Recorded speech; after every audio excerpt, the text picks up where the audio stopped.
Bac professionnel, métier du commerce et de la vente. Évaluation finale ponctuelle des sous-épreuves E31 vente conseil et E32 suivi des ventes. Cette vidéo s'adresse à tous les candidats apprentis des centres de formation non habilités au CCF. La sous-épreuve E31 vise à apprécier les acquis d'apprentissage liés au groupe de compétences 1, conseiller et vendre. Assurer la veille commerciale, réaliser la vente dans un cadre omnicanal, assurer l'exécution de la vente. La sous-épreuve 32, quant à elle, vise à apprécier les acquis d'apprentissage liés au groupe de compétences du bloc 2, suivre les ventes. Assurer le suivi de la commande du produit et ou du service. Mettre en œuvre le ou les services associés. Traiter les retours et les réclamations du client. S'assurer de la satisfaction du client. Ces deux sous-épreuves, E31 et E32, relèvent d'une définition d'épreuves commune. Ces épreuves prennent appui sur un dossier obligatoire qui doit comporter les documents suivants.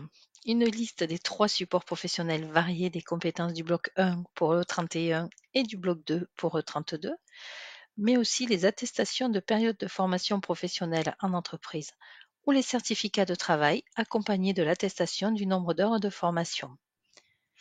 Si le dossier est incomplet, alors le candidat est non validé, la décision lui est signifiée et le diplôme ne peut lui être délivré. Si le jour de l'épreuve, le candidat n'a pas de support professionnel, alors il ne peut pas y avoir d'interrogation et la note de 0 sur 20 lui est attribuée. Dans leur forme ponctuelle, les épreuves E31 et E32 se déroulent de la manière suivante. Tout d'abord, la commission d'interrogation sélectionne l'un des 3 supports apportés par le candidat. Ensuite, l'épreuve va se dérouler en 2 temps.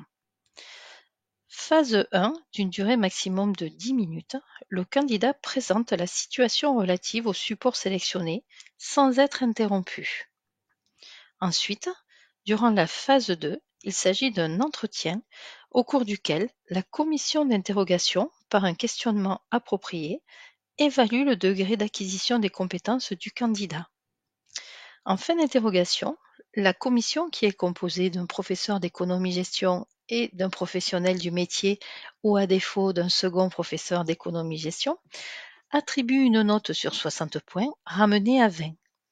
Il convient de rappeler que le dossier support ne fait l'objet d'aucune notation spécifique.